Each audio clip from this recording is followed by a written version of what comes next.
नमस्कार दोस्तों, मैं स्वामी ओम प्रकाश। दोस्तों, नागपंचमी की हार्दिक शुभकामनाएं आप सभी को। और आज मैं आप लोगों से बात करूंगा कर्म बंधन को लेकर। कर्म बंधन पर आपने एक वीडियो पूर्व में देखा होगा, उसी कड़ी में आज दूसरा वीडियो आपके लिए प्रस्तुत करता हूं और कहना चाहता हूं कि कर्म बंधन को समझने की आवश्यकता आज बहुत ज़्यादा है, आज बहुत गहराई से है। क्योंकि हम कर्म किए चले जा रहे हैं और कर्म से जो होना चाहिए वह नहीं हो रहा है। कर्म हम क्यों करते हैं, इस पर सोचना चाहिए ना। सोचना तो होगा हमको कि कर्म आखिर हम क्यों करते हैं। कोई भी कार्य आप क्यों करते हैं? उस कार्य से लाभ हो, उस कार्य से आपके जीवन में कुछ बदलाव आए, वह कार्य आपके जीवन में सकारात्मक बदलाव लाने में सक्षम हो पाए, है ना। अगर ऐसा नहीं होता है तो, और साथ ही आप जो भी कार्य करते हैं, क्या आप चाहते हैं उस कार्य से एक ऐसा संबंध निर्मित हो जो कि आने वाले समय में आपके लिए परेशानी का कारण बने। हो सकता है कुछ कार्य आपको वर्तमान में शॉर्ट टाइम में, कम समय में हो सकता है आपको फ़ायदा पहुंचा दे, लेकिन लंबे समय में वो आपके लिए नुकसानदेह हो जाए। तो क्या आप ऐसा करना चाहेंगे? और उसमें भी वैसा कार्य, उसमें भी वैसा बंधन जो कि आप वास्तव में चाहते नहीं हैं। हर एक व्यक्ति जो विकास के रास्ते पर चलना चाहता है, निश्चित तौर पर वह चाहता है कि विकास करे, बिना कोई लाग लपेट के, बिना कोई संबंध निर्मित विकास किए, बिना कोई परेशानी को क्रिएट किए, वो चाहता है विकास करना। निश्चित तौर पर मानव का स्वभाव भी है। कोई क्यों चाहेगा कि आज जो कार्य हम करते हैं उससे आने वाले समय में हमें परेशानी का सामना करना पड़े। मैं उसी पर आपको एक बात बताना चाहता हूँ। कर्म और बंधन ये दो शब्द हैं, दोनों को अलग अलग करके देखना होगा हम सबको। कर्म और बंधन।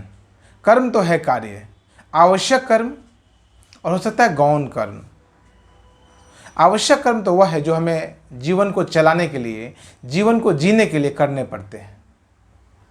और गौण कर्म इस प्रकार का है कि आप ना भी करेंगे तो भी काम चल जाएगा, लेकिन हम फिर भी करते हैं। क्यों?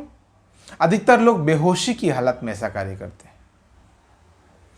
आप किसी की बुराई कर रहे हैं, बेमतलब सा कोई कार्य कर रहे हैं, जिस कार्य से ना आपको कोई फायदा होने वाला है, न लंबे समय में आपके परिजन को, किसी व्यक्ति को कोई फायदा पहुंचने वाला है, फिर भी आप किए चले जा रहे हैं। क्यों? क्योंकि आप बेहोश हैं। आप कहें कैसी बात करते हैं, क्यों बेहोश हैं?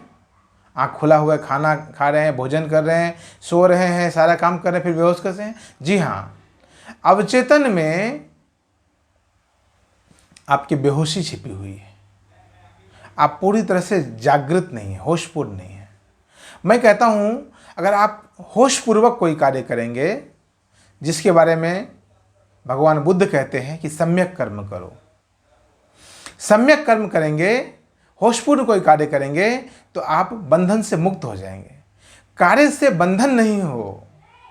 आप कर्म करिए, लेकिन बंधन निर्मित न करिए। कर्म करने से आपका हित होगा, लेकिन बंधन निर्मित करने से आपका हित नहीं होगा। दोस्ती की बात नहीं कर रहा हूँ, बहुत सारे लोग बंधन को दोस्ती समझ लेते हैं। मैं अटैचमेंट की बात करता हूँ।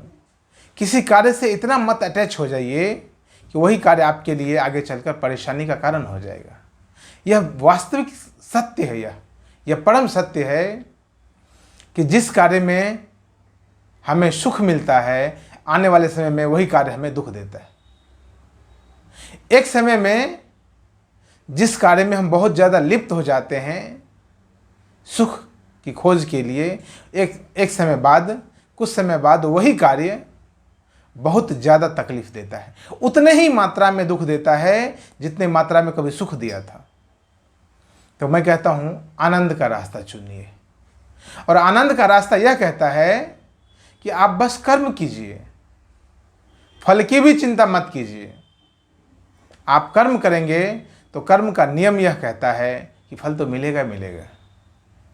यह प्रकृति पूरी तरह से निराकार है, यह प्रकृति पूरी तरह से न्यूट्रल है। आप जो कार्य करेंगे उसका फल आपको मिलेगा मिलेगा। अच्छा करेंगे उसका भी फल मिलेगा, बुरा करेंगे उसका भी फल मिलेगा। तो फिर चिंता किस बात की, फिर संबंध निर्मित करने की आवश्यकता ही कहाँ रह जाती है। पश्चिम में एक विचारक हुए हैं रूसो। रूसो कहते हैं मनुष्य स्वतंत्र पैदा होता है, लेकिन पूरा जीवन वह बंधन से बंधा होता है। इंग्लिश में कहते हैं उसको, man is born free but everywhere he is in chain. जीवन भर वह बंधनों से जकड़ा रहता है, और वही बंधन फिर आने वाले समय में हमारे लिए परेशानी का कारण बन जाता है। फिर कभी हम मुक्त नहीं हो पाते हैं। यहाँ तक कि हमने जो आज कार्य किया है, उस कार्य को अगर हमने बंधन सहित किया है तो उस कार्य से हम मुक्त नहीं हो पा रहे हैं। आप अपने काम से, आप अपने द्वारा किए जा रहे कार्य से अगर मुक्त होना चाहते हैं तो आपको बंधन से मुक्त होना पड़ेगा।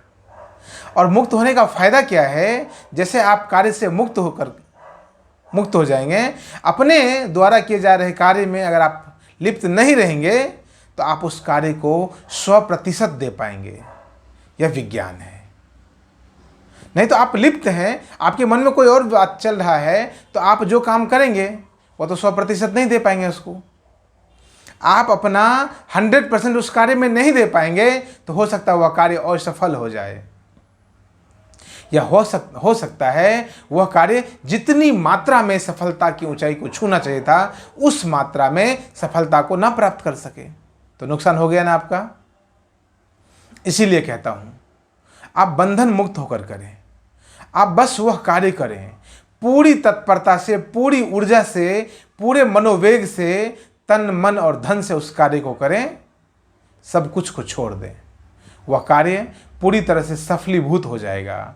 और उस कार्य को करने के बाद आपके मन में जो शांति आएगी, वह शांति बहुत काम की होगी, बहुत महंगी होगी, वो बहुत कीमती हो जाएगी, वह आपके लिए बहुत मूल्य का हो जाएगा, वह आपके लिए अमूल्य हो जाएगा। वह शांति उसके बाद के कार्य को हो सकता है और कई गुना ज्यादा समृद्ध बना दे। इस प्रकार अगर आप एक एक कार्यों से मुक्त होते चलेंगे तो आप एक दिन जीवन के महानतम कार्य से भी मुक्त हो जाएंगे, और उस प्रकार आप जीवन से मुक्त हो जाएंगे। तो रूसो के इस वचन को आप याद रखिएगा कि मनुष्य जन्म तो स्वतंत्र लेता है, लेकिन पूरा जीवन बंधन से जकड़ा रहता है। मैं वही कहता हूं अपनी भाषा में कि कर्म बंधन से आप बच सकते हैं, और कोई कारण नहीं है बंधन निर्मित करने का। बिना बंधन निर्मित किए भी आप काम कर सकते हैं। तो क्यों बंधन निर्मित करना, क्यों परेशानी क्रिएट करना? इतना मोह अच्छा नहीं है, इतना लगाव भी अच्छा नहीं है। अपने कार्य से लगाव रखिए। कार्य के बाहर की चीज़ों से लगाव रखिएगा तो कार्य को अपनी 100% ऊर्जा नहीं दे पाइएगा, और उस स्थिति में हो सकता है आपका जीवन जिस ऊंचाई को छूना चाहिए उस ऊंचाई तक आप पहुंच नहीं पाएंगे। इस वीडियो में इतना ही। बहुत बहुत धन्यवाद। नमस्कार।